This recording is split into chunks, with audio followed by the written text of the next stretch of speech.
మీరు ఏ course sir? నాది MSc forensic science. MSc forensic science. Okay okay. అంటే బీఎస్సీలో ఏ course చదివారు మీరు? నేను ఫారెన్సిక్ సైన్స్ చేశాను బీఎస్సీలో.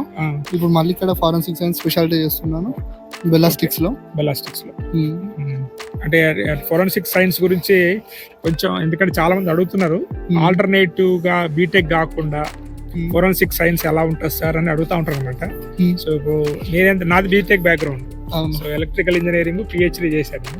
బట్ ఫోరెన్సిక్ సైన్స్ అంటే ఇంట్రెస్ట్ ఉంటే చేయండి అంటున్నా. బట్ యాజ్ స్టూడెంట్ గా ఎటువంటి ఆపర్చునిటీస్ ఉన్నాయి, ఇక్కడ ఎలా ఉందనే చెప్తారా? అంటే దీంట్లో స్కోప్ అయితే చాలానే ఉంది సార్. స్కోప్ ఎట్లా అంటే, ఫర్ ఎగ్జాంపుల్ మీరు తర్వాత ఇప్పుడు ఇప్పుడు డెవలప్ అయ్యే కొద్దీ క్రైమ్ రేట్ కూడా పెరుగుతుంది పాపులేషన్ కి.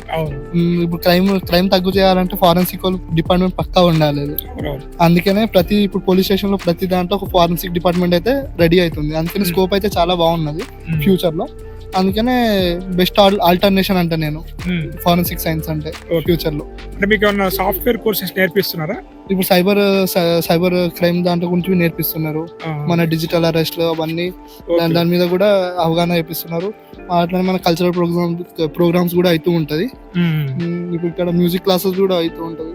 ఎందుకంటే నాకు నేషనల్ ఫోరెన్సిక్ సైన్స్ యూనివర్సిటీలో బీటెక్ ఫోరెన్సిక్ సైన్స్ అని ఉందన్నమాట. అక్కడ ఎక్కువ సైబర్ సెక్యూరిటీ మీద ఫోకస్ చేస్తారు. అందుకే నాకు క్వశ్చన్ అడిగాను. ఇప్పుడు ఫర్ ఎగ్జాంపుల్ ఇప్పుడు బీటెక్ కంప్యూటర్ సైన్స్ చేసిన వాళ్ళు తర్వాత మాస్టర్స్ చేయొచ్చు ఫారెన్సిక్ సైన్స్ లో. అవును, అంటే ఎవరన్నా సైన్స్ బ్యాక్గ్రౌండ్ నుంచి వచ్చిన వాళ్ళు చేయొచ్చు, వాళ్ళ కొంచెం కంప్యూటర్ బ్యాక్గ్రౌండ్ నుంచి వచ్చిన వాళ్ళు కూడా దీనిలో చేయొచ్చు. అంటే నేను అడిగింది ఏంటంటే మీకు కూడా సైబర్ సెక్యూరిటీ గురించి ట్రైనింగ్ ఇస్తున్నారు. ఇస్తున్నారు.